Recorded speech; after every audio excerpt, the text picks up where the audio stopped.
अज्ञानतिमिरन्दस्य ज्ञानाञ्जनशलाकया चक्षुरोन्मिलितं येन तस्मै श्रीगुरवे नमः। श्रीचैतन्यमनोभीष्टं स्थापितं येन भूतले स्वयं रूपकदा मह्यं ददाति स्वपदान्तिकं। वन्देऽहं श्रीगुरु श्रीयुतापदकमलं श्रीगुरुन् वैष्णवांश्च श्रीरूपं साग्रजातं सहगण रघुनाथान्वितं तं सजीवं साद्वैतं सावधूतं परिजनसहितं कृष्णचैतन्यदेवं श्रीराधा कृष्णपादान् सहगण ललिता श्रीविशाखान्वितांश्च। नमो विष्णुपदाय कृष्णपृष्ठाय भूतले श्रीमते भक्तिवेदांत स्वामिनिति नामिने। नमस्ते सरस्वती देवे गौरवाणी प्रचारिणे निर्विशेष शून्यवादी पाश्चात्य देशतारिणे वाञ्छाकल्पतरुभ्यश्च कृपा सिन्धुभ्येव च पतितानां पावनेभ्यो वैष्णवेभ्यो नमो नमः। जय श्री कृष्ण चैतन्य प्रभु नित्यानंद श्री अद्वैत गदाधर श्रीवासदि गौरभक्तवृंद। हरे कृष्णा कृष्णा कृष्णा हरे हरे, हरे राम राम राम हरे हरि बोल.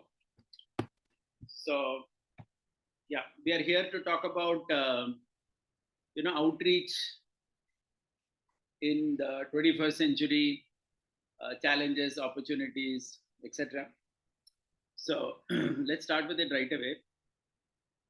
Specifically with reference to our organization ISKCON, our if you see carefully, our we had a typical we always had a typical definition of success. When you said that when how is a temple successful, if you would ask any ISKCON temple or anything, there would be 2 or 3 parameters which are always mostly spoken. One is the books. Okay, since 50 years distributing Srila Prabhupada's books has been a very key parameter for success. Second is opening of temples. Okay, how many temples, and then how many devotees we have made. Okay, so all of you would agree by and large that these 3 parameters are seen as success in our organization, right, since the last so many years. Right. Now, what happens is there are some other parameters of success as well, which sometimes individuals may have, which may or may not be covered in this. So, for example, let's talk about something like for example, if you see next generation of devotees, right? So that means children. How will children of devotees take up to a particular path? Okay. So this may not be covered in general. It has not been so much a part of ISKCON's definition of success, how they look at it. I mean, again, I'm not trying to say that we don't look at it at all. Certainly we look, and it is being spoken about. But if you consider in certain communities, this is given extraordinary emphasis, right? Like even if you see in the West, they say that there is one community called Amish. It's a Christian community, which is kind of a closed group where they have a lot of children, and they encourage all their children to be in their group itself, and they spend almost all their energy on their children only. And some statistics say that 70 to 90% of this Amish children, they stay in their community only. Okay, so please remember, 70 to 90% retention is a very, very high percentage. Okay, 70 to 90%, it's huge. Okay, in our organization, we have had around, maybe you can say 5 to 10%. I mean, the way however you look at it, right? Especially in terms of committed followers, it would be around 5 to 10% only. Others may be favorable or whatever, but in terms of committed, I'm talking from the children itself, right? Because we may be getting many new people, which is always going on, but otherwise from children perspective, that has not been so much. So what we're basically discussing is, as a movement, we have certain definitions of success, which I wrote here, right? 1, 2, 3. Okay, but as individuals, as families, etc., there could be some other metrics of successes as well, which we may not be emphasizing as a group, as a movement, but then that becomes important, right? So how we accommodate that, that is the challenge in the future. So some more examples. So if I take another example, that is about scholarship. Okay, now if you see scholarship, okay, so this may be important for some people uh, trying to trying to obtain scholarship, maybe in Sanskrit, maybe in other acharya commentaries and so on. But as a movement, that's not seen prominently as a definition of success. In fact, it is seen as a worry, right? Many times people say that in our leadership, we may get worried if someone is reading something else. We may think that maybe they will move away from Prabhupada's teachings or something like that, right? So this is also a definition of success which somebody may have, but may not be covered in an organization. Or another example is, for example, philanthropy. Okay. Okay. I think the classic example here is of in philanthropy is that of Radhanath Maharaj's effort in, if you see carefully, in when he made the Bhaktivedanta Hospital and so many other such projects which came up, which wasn't seen as a definition of success. It took a very, very long time for ISKCON to see that also as success, right? Because we generally saw philanthropy not as success. So of course in that example it was accepted, but in other cases maybe it may not be seen also, right? So these are some points which basically tell us that yeah. Okay. So what we understand from this is an organization has its own definition of success, but individuals or groups may have some other definitions also, which may or may not fit into that. Okay. So the challenge is, as an organization grows, how it allows for multiple definitions of success. Correct. So we would need multiple definitions of success so that different people can find some roots and can feel very successful in their contribution. Otherwise they can feel stifled, right? They can feel that I'm not allowed to grow the way I want, etc. Right. So this is one thing that we discussed, right? So I'm just moving on. 1 second. I have just got a bit confused how to use this particular thing. First time I'm using this board. Just give me a second. Just give me 1 second. How do I scroll down? Is where I got stuck.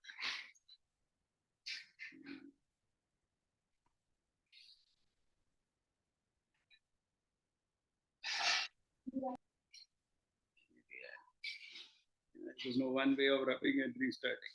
So maybe not the best, but I'll learn this board better next time. Yeah, so this is one thing that we discussed. Second thing is about second theme, which was under discussion, is about how we reach out to people. Okay, so for example, so let's put it like this. Okay, so there are insiders, okay, in any movement, and there are outsiders. Okay, we have insider and outsider.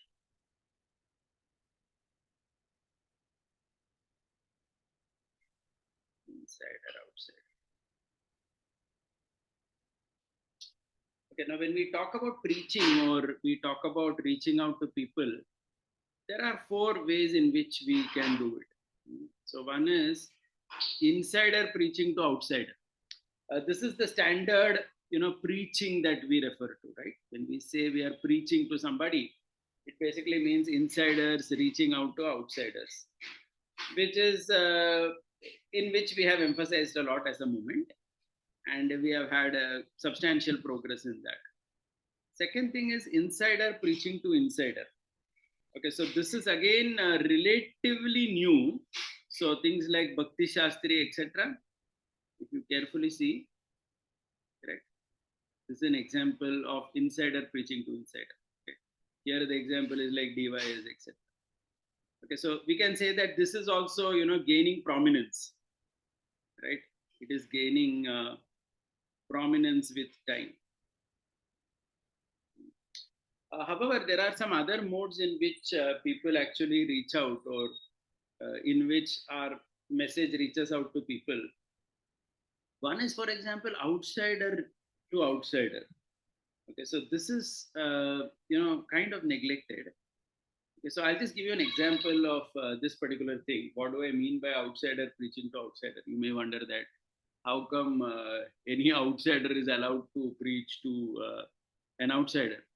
Okay, so it may not take the form of a class or something, but in terms of reputation. So just like if you see Srila Prabhupada's web page in Wikipedia, right? So maybe I'll just open that so we can have that discussion.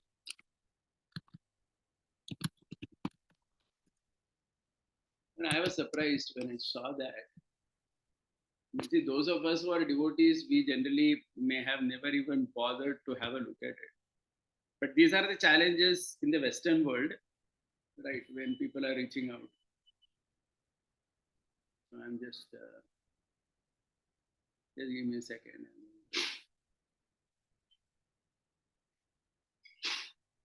Yeah. So this is Srila Prabhupada's web page. I mean, it's not the web page actually, it's the Wikipedia page.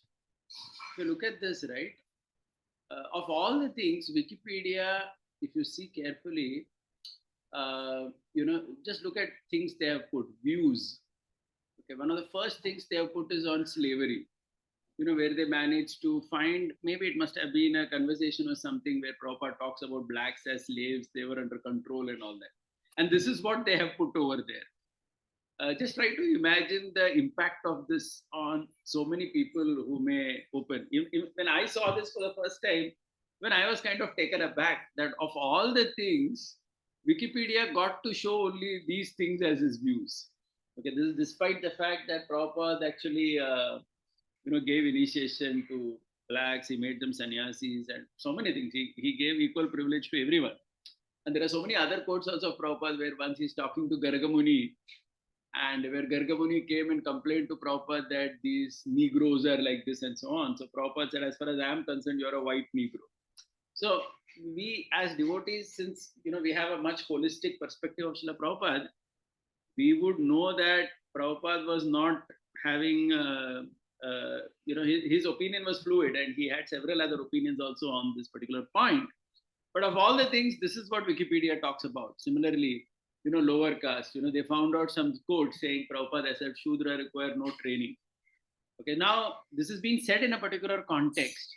But then when they show like this on Wikipedia, you can imagine if some Westerner or some modern person comes to ISKCON or Krishna consciousness, this is basically what he's going to see, right? Hitler, Jews, just look at this woman, evolution. And if you see many of these points, it is really sad that this is exactly what they have got. So this is what I'm basically talking when I mean outsider preaching to outsider, right? I hope you understood what I'm saying. I'll just go back to my presentation. 1 second. I'll just go back to my presentation.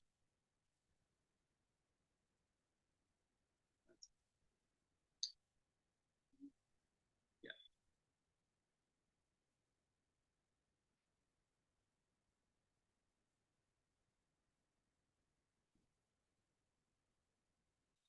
Yeah. So I think all of you are able to now understand what we mean here when we say outsider reaching out to outsider. So this has been kind of neglected, right? I mean, none of us, we would have ever thought that something like this is also having any importance, where an outsider reaching out to outsider, the impact it could have. Okay. So, but it turns out that yes, it has a lot of impact, right? You can imagine if the Wikipedia page is going to say this, and this is one example. See, Wikipedia is not the only thing. it is basically about our reputation. That means what other people are telling about ISKCON to others, right? That means what outside people are telling about ISKCON to outside people, to other people. So I think this is what is called as outsider to outsider. I think this is just one example I'm taking of Wikipedia. You could come up with several more. For example, maybe devotees' parents or devotees' relatives who are not in ISKCON, when they are asked about ISKCON by somebody, what they are going to say. That's outsider to outsider communication, right? So it seems there has been some studies that says that some spiritual organizations have managed tremendous outsider to outsider goodwill. So I heard the example of Ramakrishna Mission. It seems they don't have so many insiders, but their outsider to outsider communication, their reputation, it seems is very good relative to their strengths, right? It's disproportionate, as in they have very good reputation among people in general in terms of what they are doing. So for some organization, it has been like that, but for us, it has been neglected. See, the point is we have neglected it. We never thought it is important. Okay. Then similarly, there's another thing which is called outsider to insider. Okay, outsider to insider. Now somebody may say, "Hey, what is outsider to insider?" Right. So how can one second, my screen again went away. I'm just trying something new, so yeah, yeah. Outsider to insider. Outsider to insider. This is actually demonized in our system. Okay, I'll just give you some examples. So imagine. You remember? I think remember once we had this discussion on this. What if we had to learn Bhagavad Gita? I think I had put a hypothetical question to everybody. What if we have to learn Bhagavad Gita and we have two options? One is, some devotee like that uneducated Brahmana whom Chaitanya Mahaprabhu met in Sri Rangam, and some other person who has knowledge but may not be of that great character or something. And most of us, we would think that we would learn from that Brahmin only, right? Even though he doesn't know anything, because we give a lot of importance to the character. Okay. And generally, subconsciously, we do not consider competence to be of any value or of substantial value. But then it can happen that in many areas, outsiders have a particular skill, or they have extraordinary ability in something. So maybe let's say someone is very good in Sanskrit. Okay, he's an outsider. He's not ISKCON devotee. Okay, will we learn Sanskrit from him? Perhaps most of us may have reservations about it. We may think that, oh, if we learn from someone who's not a devotee of Sanskrit, then maybe our faith in Krishna would go down, or he would contaminate, or so on. Correct. But if you see over a period of time, organizations that become mature, they don't have such problems actually. I mean, in fact, in our own tradition, we know that Jiva Goswami, he learned Sanskrit and a lot of Shastra from an impersonalist called Madhusudan Vachaspati for 12 long years before Jiva Goswami went to Vrindavan. Just think about it. 12 years Jiva Goswami learned Shastras from an impersonalist scholar called Madhusudan Vachaspati. Today, if some devotee were to even attempt to do that, we would call him Mayavadi by then. We would say that Pachal say, he's studying under a Mayavadi, he would have surely become Mayavadi. No, that's not the point. He's an outsider to our tradition, but he's scholar in Sanskrit. He knows Shastras, right? He knows Nyaya, he knows Mimamsa, he knows Vedanta, many things he knows.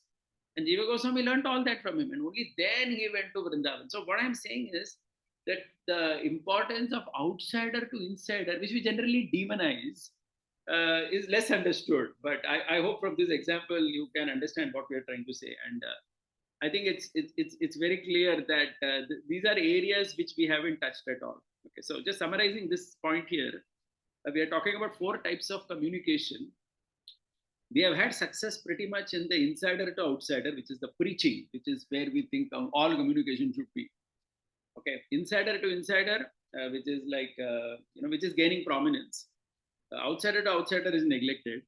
We never thought that to be very important, and I just gave you 1 or 2 examples like Wikipedia to understand that, hey, this is actually, if you neglect it, you are going to pay a very big price. Okay, and it seems that in the West this is a very big problem, because our reputation is not so good in such circles. So then what happens is that anybody who wants to come to our temples or something, new person, first he will go on such areas only and he will try to read about Prabhupada or ISKCON, etc.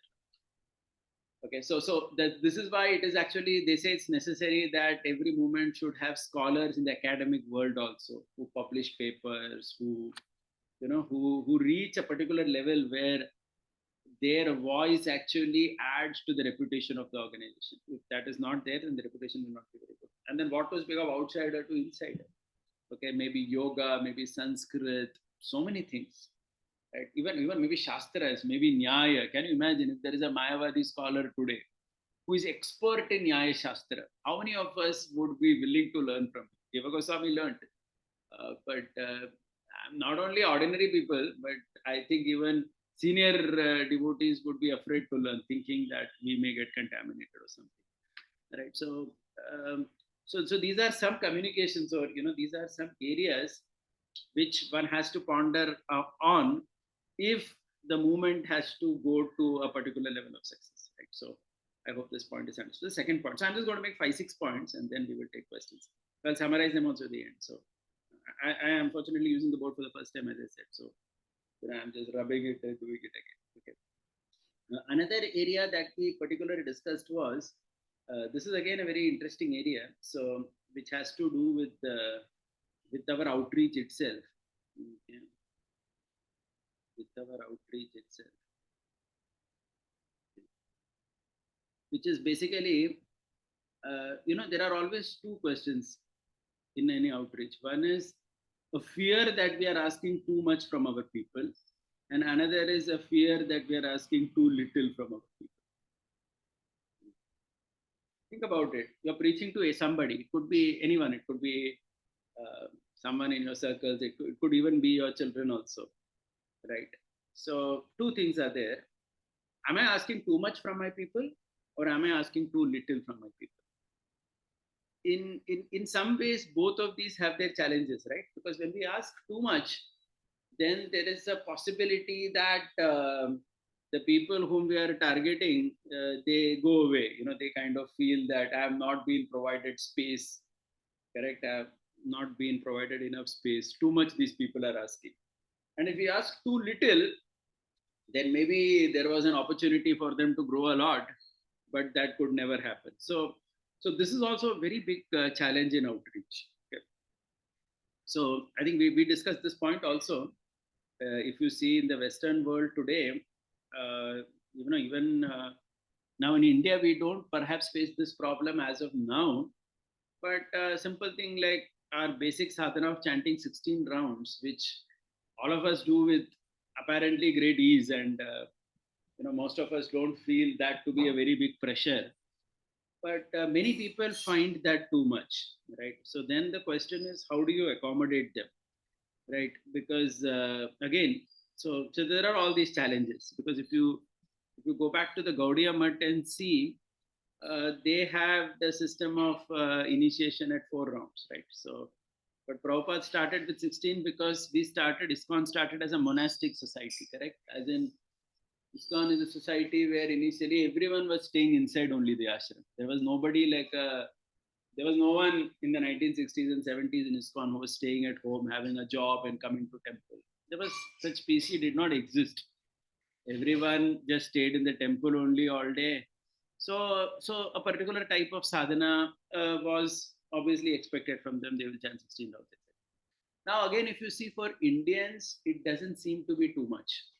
Because many Indians are very well situated. Like all of us, if you see in our group, in general in our urban temples, and even in American temples, if you see Indians who come, they're well settled people who have good careers, families are stable. They manage to find the 2 hours for japa, etc. But then if you consider Westerners, then sometimes it becomes too much for them, right? I mean, they don't even reach that. They crash out before that. And what happens is, initiation it's not just a spiritual activity. In one sense, if you see, it becomes like a way in which you become a member of ISKCON. Are you able to understand? Like you see ISKCON membership, right? ISKCON membership, it is at 2-3 levels, right? So if you see from the 1960s, ISKCON membership meant full-time devotee, correct? full-time devotee. This is what ISKCON membership, full-time devotees, who are doing whole morning program and everything. Right? Prabhupada, when he came to India in the 1970s, right, he started the life membership program. This is again a different type of membership, where the person just pays money and becomes a life member and comes once a while to temple, donates, etc. Correct. Now this congregation which is there now, like what we have in our Indian cities, and mostly these are Indians only, or etc. This congregation concept. This actually started in the 80s only. You see carefully, and actually picked up in 90s, and in more recent times it has picked up. Like in many Indian cities, we have decent number of congregation, etc. Okay, but the thing is, so currently we are having this expectation that people are at home and they have a sadhana similar to at least the full timer. Of course, they are not doing the whole sadhana. I'm sure most congregation people may not be able to do a 4.5 hour morning program like Mangalarti, Narasimharti, right, Tulsi. We all may be doing it. I mean, some of us may sing Mangalarti when we are kind of getting ready or something, because we may not have time to exclusively do, or maybe we may just do a 10-minute Mangalarti, etc. Right. But if you see the standard ISKCON morning program of 4.5 hours, it was obviously made for a full-time devotee in the 1960s. But then congregation have been encouraged to come to that particular level, which some of them manage, because of their stability in material life. Some Indians are able to do it, and mostly Indians actually. But many Westerners, they find that too much. So this is also another very big challenge. How do you accommodate them? So for example, I'm sure all of you would agree that in our movement, you will either see someone chanting 16 rounds or somebody is not chanting at all by and large, because there is no incentive, right? If somebody is chanting 4 rounds and suppose somebody says whole life I'll chant 4 rounds, so what kind of membership he gets by that? Correct. So this becomes a challenge. So I heard one thing, that it seems in the West they have some preachers have started this. It seemed quite innovative, and it at least it seemed pretty satisfying to me when I heard it. It seems they have started a samskar called a Namakaran. Okay, so I like this concept, Namakaran. So what they are doing, it seems, is it's not kind of official, but what they do is, if some Westerner comes to chanting 4 rounds, they give him a name, Namkaran. It's not called initiation. It's like Namkaran. They give a name and say that, okay, good, you can be known as so and so, and please chant 4 rounds. So it's called as a Namkaran Samskar. So I found that quite interesting, because it made sense, where you're trying to have some kind of a membership, so that people are able to find, because when there is a membership, there is an association, as in you feel associated with the movement, right? Because you have got a name or an identity, then you feel, okay, I must do it. I'm sure most of you will also agree that those of us who are chanting 16 rounds, all of us for many years, it is in many ways because of the culture of initiation that we are chanting, correct? I mean, like I myself got initiated in 1997, or most of you here also have got initiated at some particular point of time. So many years were initiated, then we feel that, yes, I'm a member, I have taken this vow, so I have this connection, so I must chant my rounds. I was only thinking, for example, suppose if there was nothing like initiation, then what would be my motivation to chant 16 daily, right? Because some days it is difficult, but still we are doing it because we feel that we have taken that vow, and we have signed up for it. So we feel that I must do it, correct? But if somebody is not able to come there only, then how does he function? Okay, so these are some challenges which we discussed. I think this point also would perhaps make sense for most of you. Correct. This is the third point that we discussed. So another point that we discussed, which I again put up on the Q&A group, is I'll just put that again here. It is about what the Bhagavad Gita itself represents, and what Srila Prabhupada taught in Bhagavad Gita as it is. Okay. Or in general, the process of Krishna consciousness. So this is a very thought-provoking perspective. Please think about it. So the Gita itself, if you see, it covers various topics. Okay, and in general, you will see that the Gita is pretty world affirming. Okay, I hope you understand this term, world affirming. I mean, the Gita is primarily not talking about rejecting the material world. It doesn't. Right now, Prabhupada, Srila Prabhupada, if you see, when he taught us the Bhagavad Gita as it is and what we call as Krishna consciousness, correct? It covers so many things, right? So it does have a lot of overlap with the Gita, where, for example, one may say the bhakti part of the Gita has been emphasized by Srila Prabhupada a lot right from the beginning itself, correct? We all know that. So even if you read Karma Yoga, Prabhupada would translate Karma Yoga as devotional service in the third chapter, correct? So the Gita, the way we teach Gita, okay, in ISKCON and Krishna consciousness, it overlaps with the Bhagavad Gita certainly, right? And we also teach in Krishna consciousness many other things which perhaps the Gita may not talk about, right? So for example, we may talk about worshipping Krishna in a particular way, chanting the Hare Krishna mantra, or we may talk about Radha Krishna worship. So many things we may talk about which may not directly be in the Gita. Or, for example, the Gita, there are so many other things, like especially, all the things in Karma Yoga part, correct, which we have also been talking many times in our classes before.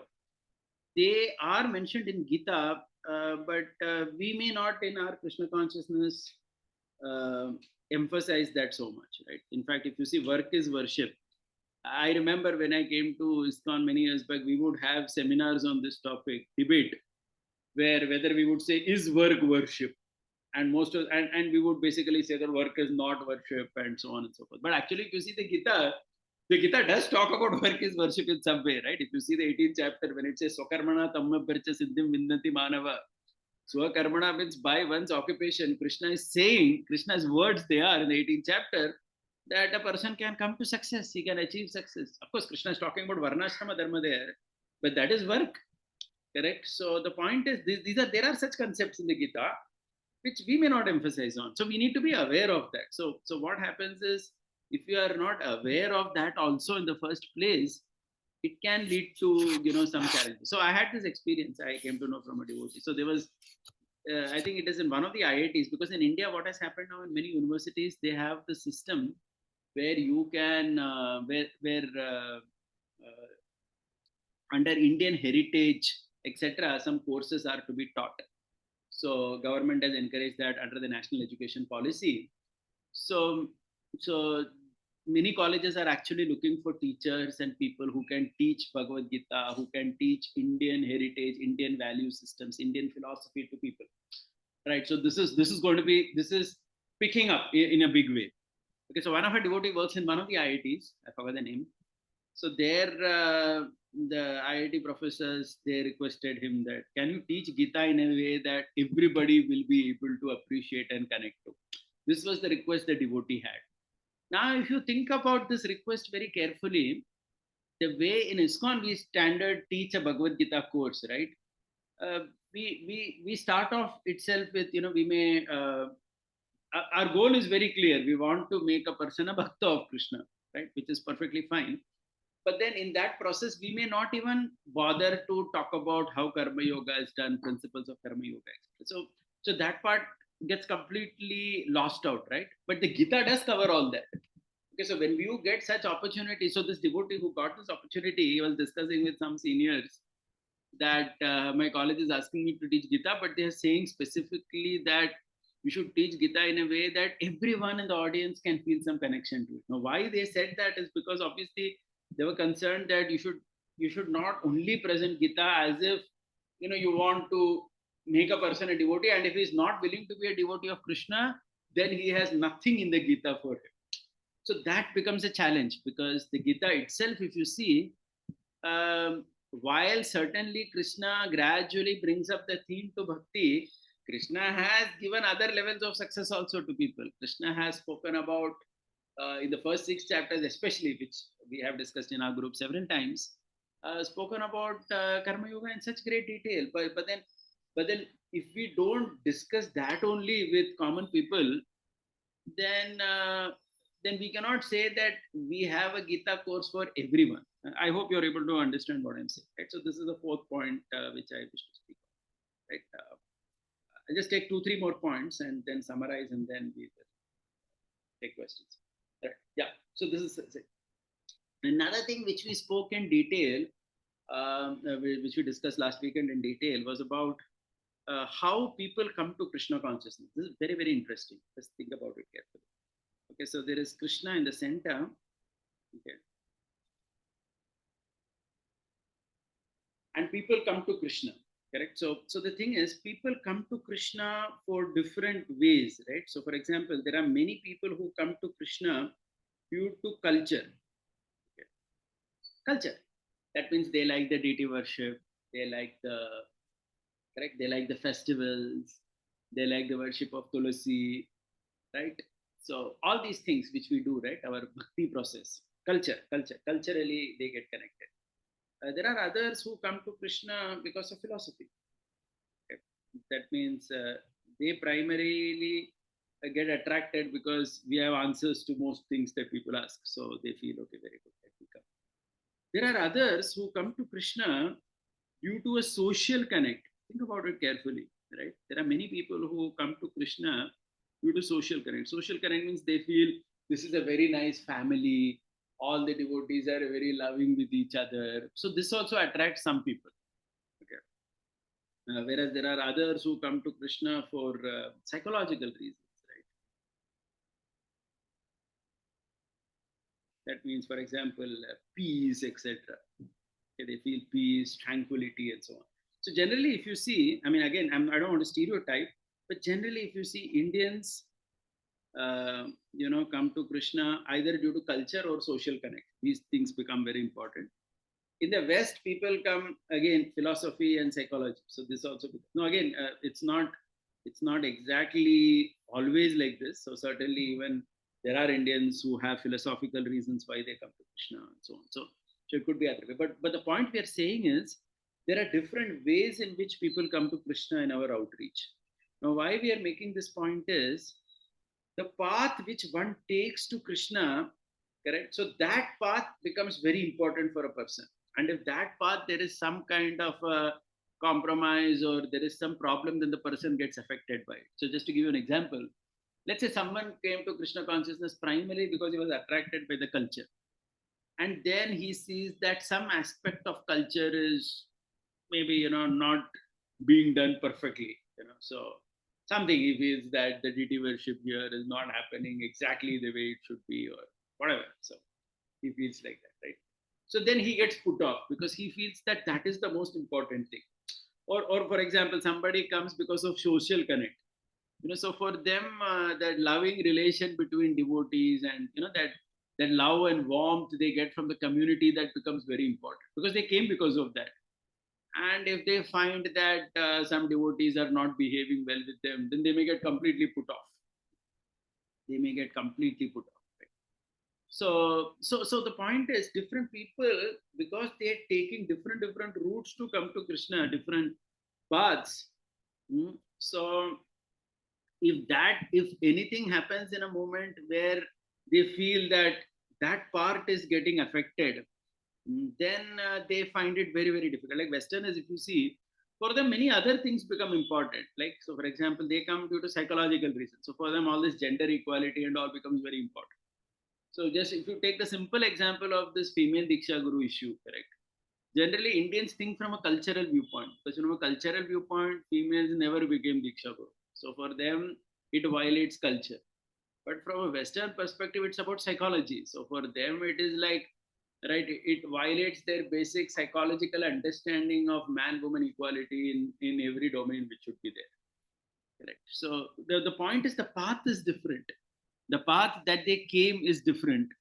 So when there is a conflict, so each person experiences different types of problems. So what is X person's problem in a Krishna conscious movement or a community may not be a Y person's problem. His problem may be something else totally.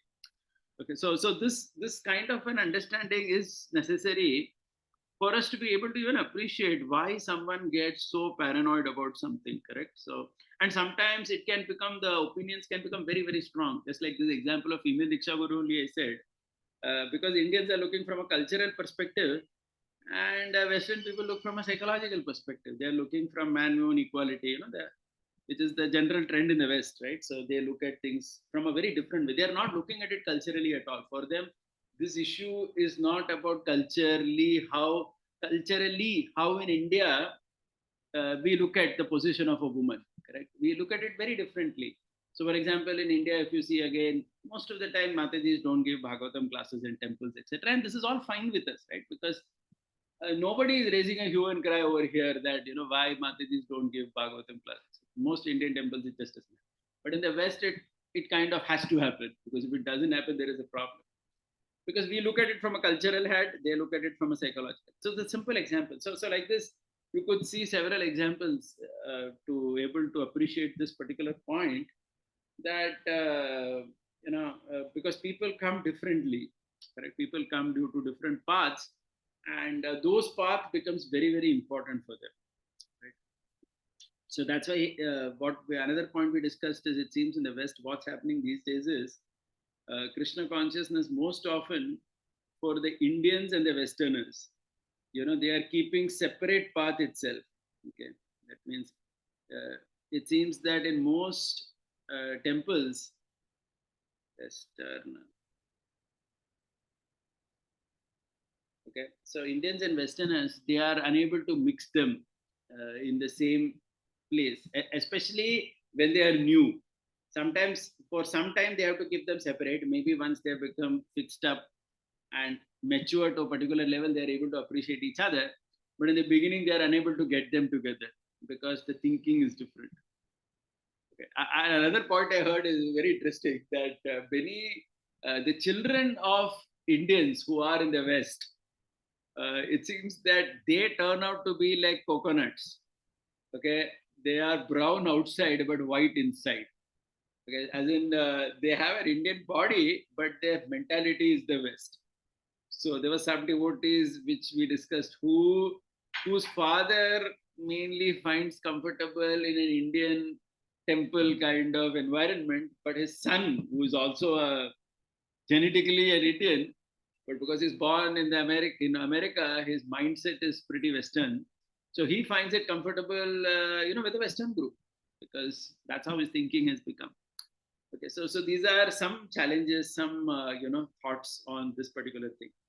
Another thing which we discussed, very important, is about how it seems in the Western world these days, authority is something which people really don't like at all. That means, like for example, if it seems if you have to give a class, and if you quote a lot of shlokas in the class in a Western program, then it seems people get completely put off. They think that, what is this? You're just coming in, talking something from some Sanskrit book which was written thousands of years ago.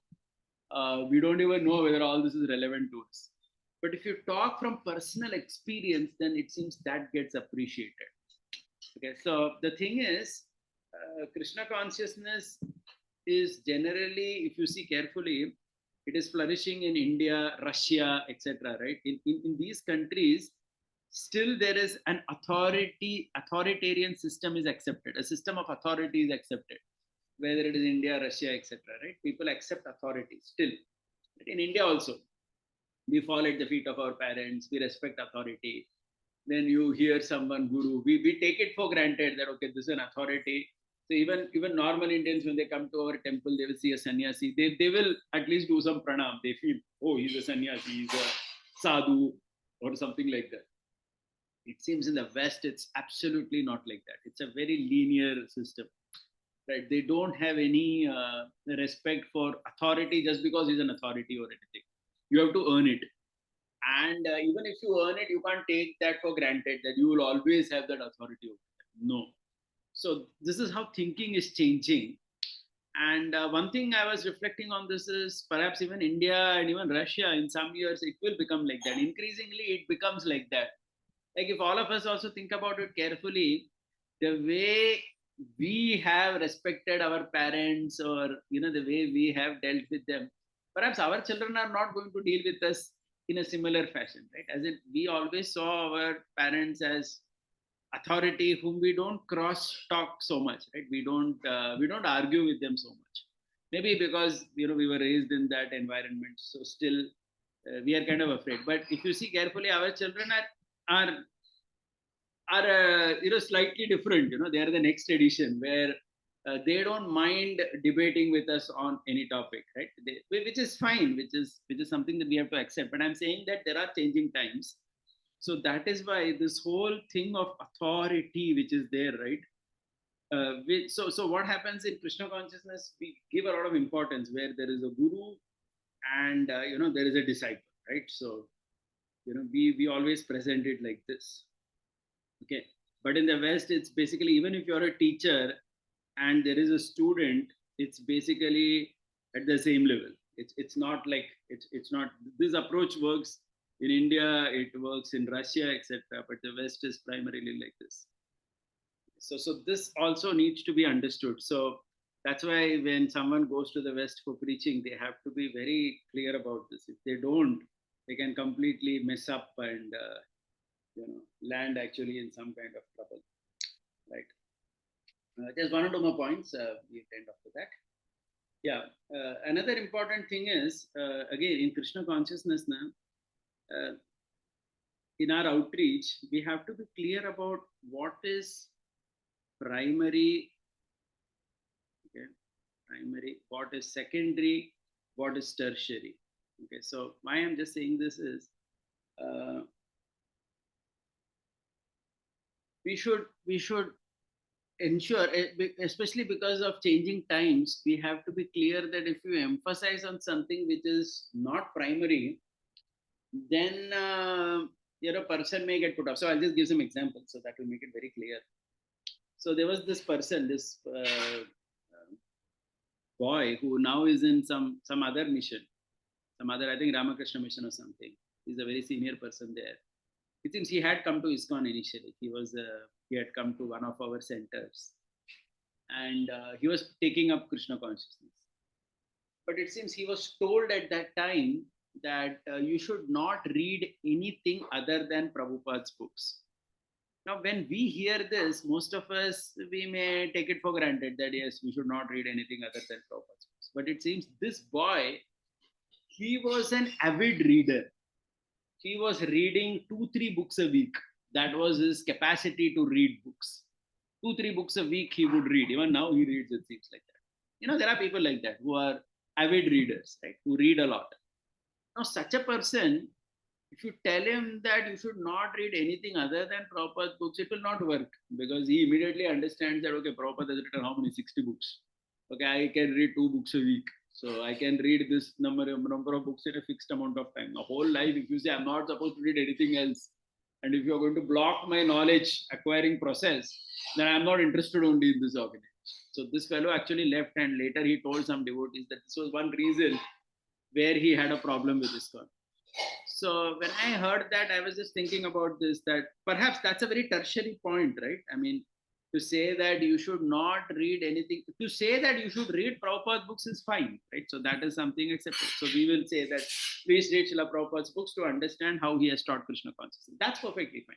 But then to say that you should not read anything else, it puts such a, you may be emphasizing something out of some particular type of concern. But when you are speaking this to a person who is an avid reader and who wants to consume a lot of material, books, etc., he's going to get completely put off because of that. It is so that may be that's completely tertiary from his perspective, correct? So I hope you understand this. So this sensitivity also needs to be there on what is to be emphasized to someone, and this is again the same thing plays out with our children also, right? In terms of what we emphasize to them and correct what we don't, correct. Then just the last point. So this is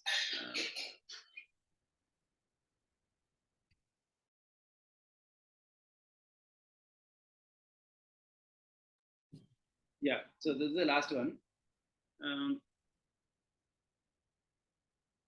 This is about, see, this is again a very this is something which has always been spoken about, conservatives and liberals, right? So in any organization there are these two types of people, right? We have on one hand conservatives, and on the other side we have liberals.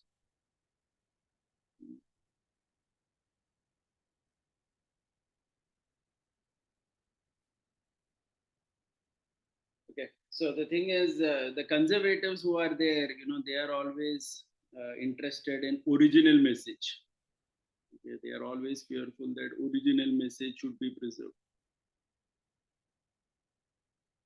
Whereas the liberals, if you see, for them, correct, audience becomes important. What is interesting to audience?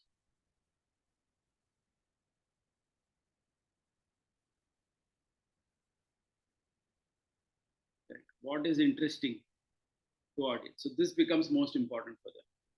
Correct.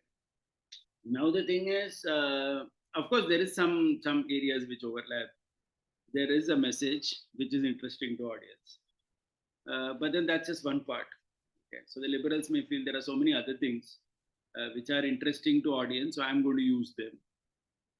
Okay. I'm going to use them. But the conservatives will feel no, that's not part of our original message, so you should not bring those things. So just a simple example, just if you take a simple example, if you see Srila Prabhupada, the way he taught Krishna consciousness, using spirituality, right? Spiritual life is not used, okay, for material benefits, correct? So this is something that we all basically understand from Prabhupada's teaching in general. Material well-being.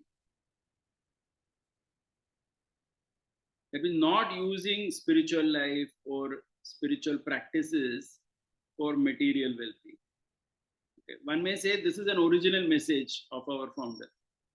But then if you see, there are so many preachers, like if you see Gaur Gopal Prabhu or Jay Shetty or so many people, they actually, they basically talk about, if you see by and large in their talks, they talk about how spiritual life and practices can ensure better material well-being. That becomes the central theme of what they're talking. So that's where they feel it's interest to the audience. So they present it like that, and they attract so many people who become very inquisitive about Indian philosophy, religion, etc. But the conservatives become extremely bogged down when they hear that. They feel that, how can we do that? Correct. So this challenge is always going to be there in any organization, right? So this is a very people are going to be uh, have two ends. So there are people but again there are maybe 1 to 3% people who are purely conservative. That means they are on the extreme of conservative, and 1 to 3% who are on the completely liberal side. Okay, and those who are on the completely liberal side, they are like, they can go to any extent. I mean, they will talk about things which the conservatives may find it extremely difficult to accept, right? But then how they will meet, in a common ground and adjust with each other, that will again go in a long way to define how united our preaching effort will be. Anyway, I'll end here. I'll just summarize the points that we spoke, and then we will take questions. Okay, so I just spoke about 6, 7 points. We started off with the first point was definitions of success. Okay. So here I said that generally ISKCON's definitions of success has been like books, devotees, temples, etc. But I said that for many people, philanthropy, scholarship, children, so many other definitions of success will be there. So how will those individual needs match with a movement's definitions of success? So this is the first point I spoke. The second point we spoke was this internal, insider, outsider, right? If you remember, we generally look at only internal insiders preaching to outsiders as speaking. You know, insider to insider is there, outsider to insider. We generally never outsider to outsider. So all these are also there, which has a lot of impact on our outreach. This is the second point that I spoke. The third point that I spoke was about outreach in general. Okay, asking too much and too little. So these two, asking too much, too little. I spoke about 16 rounds as an example of membership. Spoke about that. Okay. Then we spoke about Bhagavad Gita and Krishna consciousness, how they have an overlap in some areas, certainly. But then there are some areas in Gita which Krishna consciousness we don't speak of so much. Another thing we spoke of is how people come to Krishna by different paths. Correct? Somebody comes through culture, someone comes for society, social, that means community, someone comes due to psychological, and some others come philosophical. Okay, so this also, so how you come, so that also decides, right? Then I also spoke about Krishna consciousness, primary, secondary, tertiary, and finally a little bit on conservatives and liberals, though we didn't elaborate that too much. Okay, so this is all that we touched on, just to give you an idea about, I mean, these are all challenges. There are no easy answers to each of these, but these are all challenges which will define how our outreach expands and what kind of challenges our society will meet over the next few years or decades, etc. Okay, we'll just take some questions. Any questions? Anybody with a raise of hand?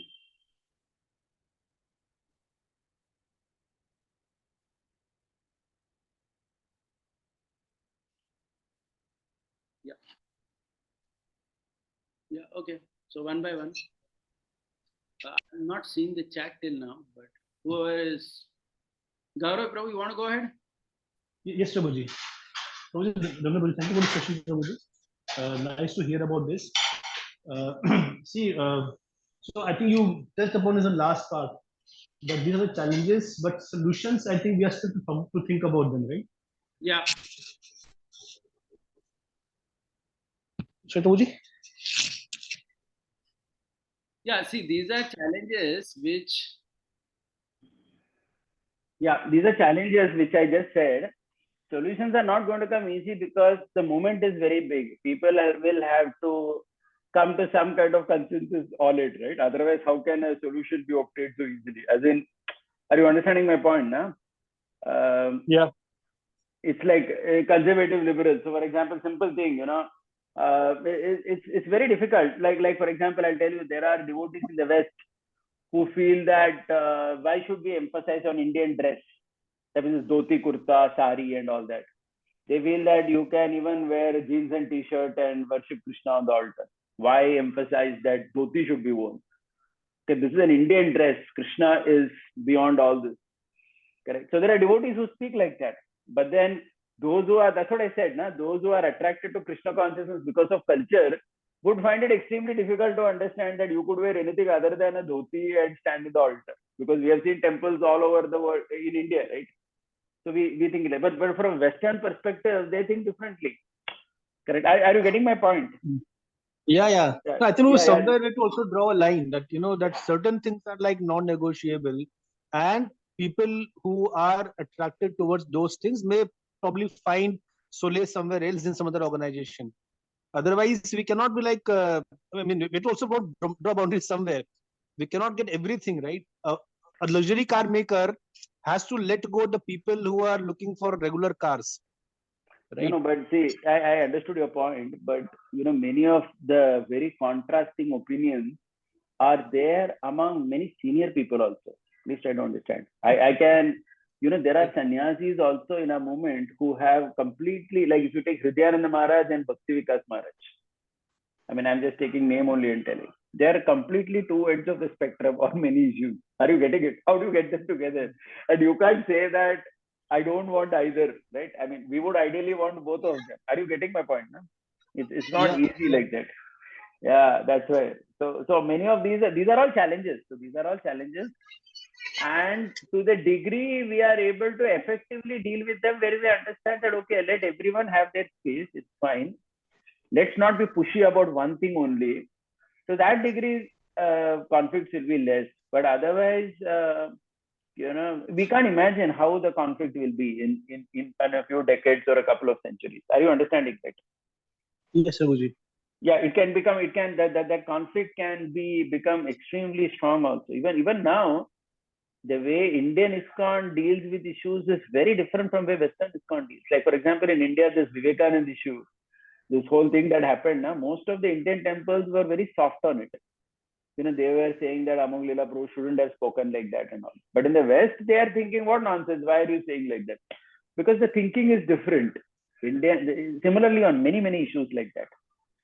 Are you getting it, right? So that's why international society, it has its own, because see, international means you have a phenomenal amount of diversity in people, right? I mean, there are people all over the world who are sitting here. So it's not that easy to deal with. I'm giving you a simple example, dress. For all Indians, it is very important. This dhoti, kurta, sari. It's part of our culture. I can't imagine going to the temple in jeans pant. Honestly, even now, just for darshan. We will wear devotee attire and only go to the temple. Correct. What to speak of going in the altar and worshipping. But from a Western perspective, for them, this is not important at all. And they're ready to become devotees. Can we say that we don't want them? Are you getting my point? Yeah, no, so actually, just in America, I've seen here even Indian devotees. I've very often seen them in kurta and jeans, and I'm talking about initiated devotees, double initiated devotees. So they don't see this as like a very big thing. I've never asked them, but I've seen a lot of people very often, and sometimes it could be that they're coming from market somewhere and they are into particular dress. But if you see this very often, then you wonder what's happening. Maybe what you're telling is a reason. But I think overall it's a good thing that we're thinking about this as an organization. And my personal view is that we need to change. I think Prabhupada was very strict in many things, which probably worked 50 years, 60 years back. But in today's world, we will lose the audience like in bulk. If we don't accommodate certain things from their end. All these points that I said. Prabhuji. Thank you very much, Prabhuji. Anyone else? Go ahead. Uddhavanand Prabhu, go ahead. Germany. Hare Krishna, Prabhuji. Dandavat. Yes, Prabhuji. This was very relevant lecture and very interesting. Thank you. One point what I feel, Prabhuji, is like we have this course which is called ISKCON Disciple Course. I know that. Irrespective of whether it is a Western temple or it is an Indian temple, things are very clear-cut defined in this ISKCON Disciple Course. So my understanding about this course in principle is, the ISKCON is a system where a devotee or a sincere candidate, he comes for doing services, doing charity, and in return ISKCON provides him the 2 purificatory processes. That's what this ISKCON Disciple Course says. So what my understanding is, in terms of this principle, I like to be very conservative, because this is the general norm which has to be accepted. Otherwise, there is no use of this system. So in this aspect, I would personally like to be very conservative, that if someone is following the purificatory process, doing services, then he is a good candidate and we can associate with. Otherwise, if those who come for only socializing and culture, many times this is my understanding is, being liberal with them, and this all is GBC's part. At my level, I should not give too much promotion to it, because otherwise the mood of the movement is lost. That's what I feel. So in terms of principle, being conservative, that's what my understanding is. But in more terms of details, like which dress they wear and what they do, so just the details which are there, in that we can be relaxed, there is no problem. But the principle which is there, that has to be very conservative. Otherwise we lose the purpose only for what ISKCON is. I got it. I understood. I understood your point. But then again, see, because you're in Germany, I'm just raising this point, right? The point that I said earlier, if you take the 16 rounds thing, if you see for Indians, it is by and large easier, right? You may be observing also, even in Germany and most other places, US, etc. Yes. You'll find Indians taking to this more easily, because of stability of family, because of stability. Like you have the same wife now all your life, so you're not confused whether your wife is going to leave you and go away. Correct? Yeah. Correct. So our parents are married for 40-50 years, they are still together. Correct? We come from a different social stable background, even financially also. Indians abroad tend to be doing much better than most other people, right? You would agree with that. Like in US and all, if you see, Indians are the highest earning group correct? That means the ethnic group which earns maximum is Indians only. Yes. There are many reasons like this because of which Indians find to take the spiritual life, the standards that they are expecting in terms of numbers more easily. But Westerners are not, correct? I mean, and there is actually a very valid fear that in 20, 30 years, you may have very less Western people. So then how do you accommodate them? How do you keep them connected? These are questions which the movement will have to answer. You understood my point, no? Yes, I completely Yeah. agree. Yeah. Yeah, because the Western people generally they don't have the pious background actually, because very few people are there who No, see not their only pious background, Prabhuji, they don't have stability of family, finance, everything. Indians are much more stable. yeah And see, because we are preaching mainly to the Indian upper class, na? Mainly, if yeah you see, middle class, upper class Indians. If you see, we like in India also, we preach in engineering colleges to people who are well situated in society. Correct? yes And such people tend to be good in their personal life also, their habits, everything. It's easy, but in West, you don't get people like that so easily. Those who are yes there, they are in their Christian religion only. We don't get. See, in 1960s, Prabhupada attracted the hippie people, correct? And they came to ISKCON, and that is how ISKCON started. But such people don't exist today. And even if you would get them, they would be extremely dysfunctional. They would not have any stability of mind to continue. yeah There are challenges. Yeah. Agreed, Yeah. Prabhuji. But yes, that's true, Prabhuji. Most of the devotees who come to the ISKCON temple, they are primarily Indian body only. They don't have Yeah, Western body. 99%, 99. Yeah. Yes. Yeah. So if you have to be relevant to them, then you have to think differently also, right? I mean, just like, for example, Raghunath Maharaj, you remember there is a video of Maharaj where he was playing the mouth organ. Have you seen that? No, Prabhuji. Sorry, I have not seen this. No. There is a in the West, there was some program, some orchestra or something where Maharaj blew the orchestra. Maharaj was invited or something, he went and he played the mouth organ. And it was not received well by most of our people only, who felt that Maharaj shouldn't have gone, etc. Correct. Yeah, But the thing exactly. is, yeah, Exactly. but then if you are unable to go and connect with those people, how will they even come to you? Are you getting the point? No? Exactly. This is the Not point, an easy Prabhuji. thing. In terms of principle, if we see Maharaj is very intact, the purificatory processes he follows perfectly, even he is Yeah. only, so those he does perfectly. But in terms of details, doing something, because he is a GBC also, so GBC Yeah, so means that's why, no? So that becomes a challenging thing. So even if you see Journey Home, entire yeah Journey Home, Maharaj has used the word ISKCON only once. Just once he has put it. yeah Why he wrote like that? He has written it as an experience, because that is what attracts the Western people. You share yeah your experience about life. Don't give me bhashan from some high pedestal. Just share as a friend how you lived your life. And if I'm inspired, I'll take some teachings of yours. This is a Western method. You understood? yeah You need to understand that. And it's likely, why I'm saying this again, it's likely that our children will also adopt this kind of a thing only. Now, for example, I'm just saying you're in Germany, right? So your children, as they grow up in Germany, and they will mix up with those people, etc. The mentality of the Western, not only for those who are in Germany, even in India, it's coming up a lot. Are you getting my point now? yes So we will have to be sensitive about this. That authoritarian role which is there now. Increasingly, if you want like global outreach like that, it becomes challenging. It has its yeah own set of challenges. Yeah, Haribol. Yeah. Thank you, Haribol. Vrajendra Kumar Prabhu, go ahead. Yeah, Haribol Prabhu. So two questions I had. Like, one is the method of this Namkaran. Very interesting thing Yeah. I heard. And I'm actually appreciating that. So I was just Yeah. wondering, in India, how to implement this Namkaran thing? What would be the equivalent? In India, they may not really want to do that so much, preachers, for the simple reason that we have thousands of people here who are, immediately ready to take up to 16 rounds in a matter of months or years and come up to that standard, right? So, see, in India, these two definitions of membership are there. One is life membership, which is still continuing. People still like to become life member, though that is decreasing, honestly, that trend. That trend worked in the 1970s, 80s. where, that association due to a membership of a club, correct? People like to be a member of a very prestigious society.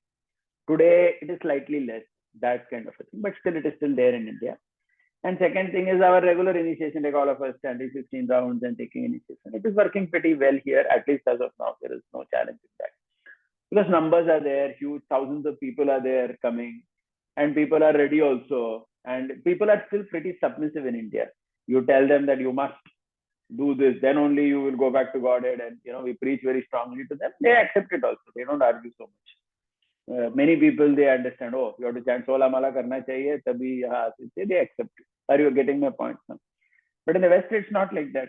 So, you also come from the West, you know what I'm talking about. So, Yes, so there yes. they need to have different styles of membership, because if that's not there, of course, this thing that I said, it's done only by a few preachers, it seems, not by everybody.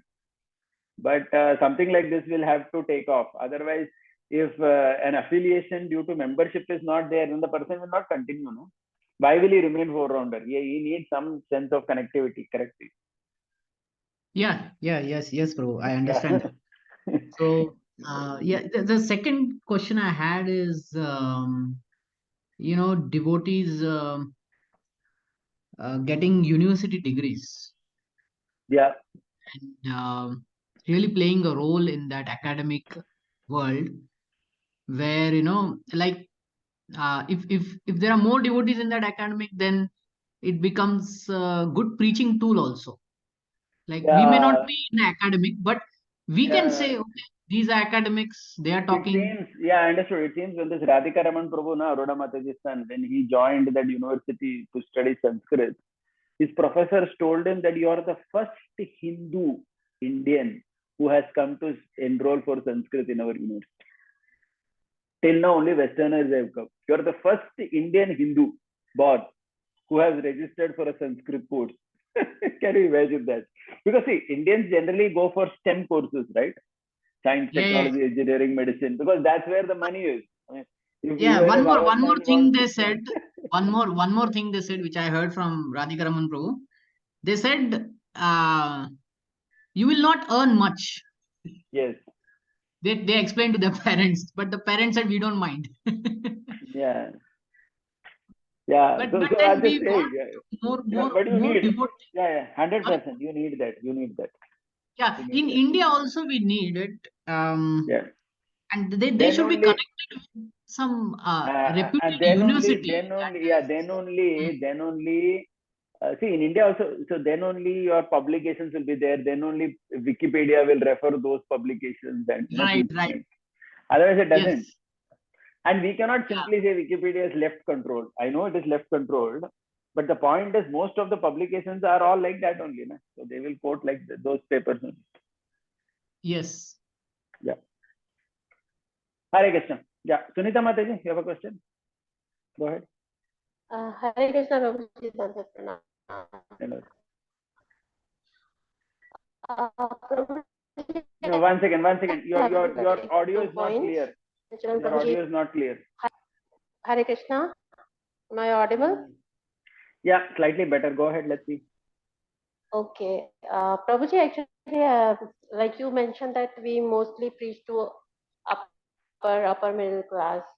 So like when somebody points out this, like some new people who we are trying to preach, and they mention that ISKCON is like only for rich people. So should we tell them yes, like, or because it's not, there are all kind of people coming to ISKCON. So people making this comment that it is meant for rich people. And as you also mentioned that we basically preach to upper middle class. So what should be our answer? Yeah, good point. And I have one more. Yeah. It's like this. Preaching is of many types. Okay, if you see the preaching where you just give the holy name to everybody, that is done. Okay, so like we have Harinam Sankirtan or Prasadam distribution that we may do in some slum area and things like that. Right? But if you see committed devotees who are our core ISKCON family, we generally wish to have Shrestha. We call it Shrestha preaching. Na? That means top people in society. because we are still in a phase of growth. So we want people who are capable, correct? जो सक्षम है, मतलब those who can manage themselves and they can contribute something, and not that they are just a burden.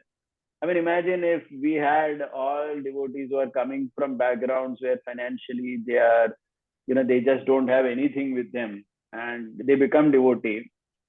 Then even if they come to the temple, they will only expect that temple should give them something, right? Because they will not be able to give anything. Neither they have the money nor they have the time. So basically, when you are well settled in society, then you have all that, right? You have money, you have time. These two things are important for a devotee, correct? Only then you can contribute. If you don't have money and you don't have time, then what are you going to contribute? Then you become just like someone who is taking. Okay, so that part is also okay. Like in our temples, all kind of people come. So for darshan, they come, kirtan, giving the holy name. That part is fine. But committed membership, any organization will look for efficient people only, Mataji. That's the rule of the world. Any organization for its membership will look for people who are very efficient in their material dealing, because only such people can contribute. Are you getting it? So there is nothing to be very apologetic about it. I think that's a simple rule of the world, that you want efficient people. Only they can contribute. Others can come. They can be a devotee, but then in terms of active membership, who contributes ultimately? You see all our preachers, everyone. Most of them will be those who are well settled. Correct. If you don't have food, if you are struggling like a laborer who is working in some you're breaking stone and involved in some construction activity, how much can you contribute in terms of time and money and everything? It's very difficult. Maybe you can just practice some minimum spiritual life. Are you getting the point? Hare Krishna. I think I lost her. Okay, she's not there. Thank you. Anyone else? Any other final comment or we end? Thank you. Yes, Prabhuji, I was having one more question. Sorry, I forgot to ask that time. Regarding, because many Indian devotees, as you mentioned, they come for socializing also. So when we have a small scale temple, not a very big scale temple, like NVCC Pune, it's a very big scale temple, or ISKCON Chowpatty, it's a very big scale temple. So but we have a small temple, where not maybe the congregation maximum is 200 size. So how much importance we should give to this socialization aspect? Is important. No, it is important. See, socializing has its... One second, there's too much noise. Mataji, 1 second, you'll have to be on mute. Some other question came up. I lost you in the middle. Hare Krishna. Mataji, just wait, just be on mute. I'll ask you later. Just wait 1 second. So the socializing which is there, right? It is a need of people. See, that's another need only. It's a genuine need of people. So through that, if somebody is able to get attracted to Krishna, then why not? Correct? They feel a sense of family, right? So then, like in our NVCC, so many boys got married to so many ladies who were not in ISKCON, but just because of the power of the society over here, the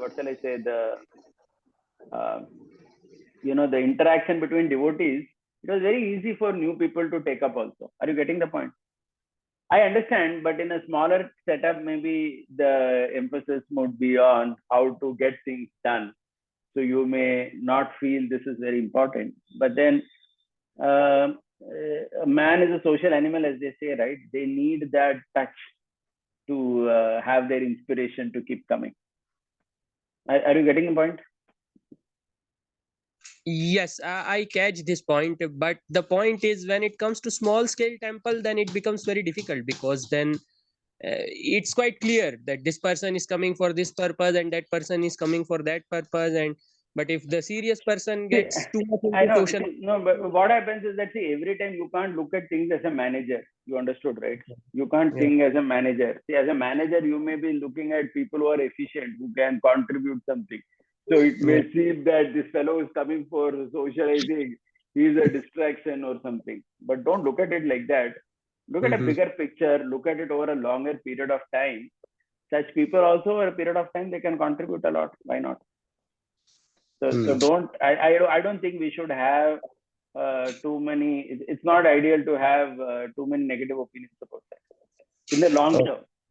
Yeah, that means Okay. don't always wear the hat of a manager. That's what I'm saying. Understood? Okay. Thank you, Prabhuji. Hari Bol. Yeah. Sunita Mataji, I was answering your question, but I think you got disconnected. I don't know whether you're still there or you're. 1 second, where is she? Okay, she's not there. Okay, I think we end. Okay, thank you very much, everyone. Hare Krishna Prabhuji. Oh, yeah, please. Yes, so I just wanted to know the conclusion that we accept to those they are like outsiders. So we accept them that yes, we do have like only rich No, you people should or tell them. You should tell them. See, people should not be too idealistic in their expectations. You should tell them, come on, we are an organization. We want to grow. We want efficient people. Correct? If everyone is a poverty-stricken person is there in the temple, who is going to contribute? This is not government is not maintaining these temples. Correct? Are you getting my point? No? See, the point is well taken, but you see sometimes these left liberal kind of mindset, they have an unnecessary negative. They attach a negative value to it. I think it's a very positive value. We are an organization. We are looking for efficient people who can contribute. What's wrong in that? But Krishna consciousness is for everybody. We are giving everyone the opportunity to chant the holy name, right? We give prasadam to everyone. In our temple, so many people are coming to take darshan. Where there is any discrimination. Are you getting it? Yes. But unless you have people who are well situated in society, how will the movement grow? How will, right? We need intelligent people who have time and money, na? So that's normal. That's fine. And Even second point even was Chaitanya like, Mahaprabhu, if you see, he had so much discussion with all top people only, right? Like Sarvam Bhattacharya, Ramanand Rai, Prakashananda Saraswati. If you see the people whom Chaitanya Mahaprabhu gave time, they were all people who are top people in the world. Correct? For the common man, he just gave the holy name. He said, just chant Hare Krishna. That's it. He didn't invest time so much. Correct? Are you getting that point? So we have the example of Chaitanya Mahaprabhu also. Yeah. I think we lost you again. Okay, I can't hear you. Damodar Ashtam Prabhu, you want to go ahead? Yes, Prabhuji.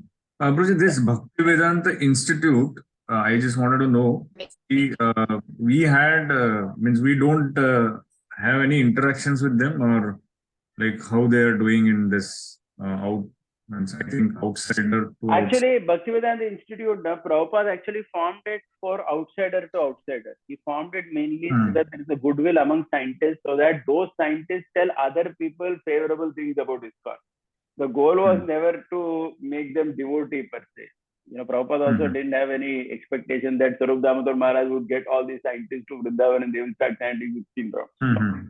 The goal was so that they appreciated Krishna consciousness as scientific perspective, so that when they go in their academic circles, they will speak favorably about ISKCON. I think Prabhupada was quite far-sighted in his vision in that particular thing. How that's going now, I don't know much details. Whether Rasraj Prabhu is doing something, I don't know at what level.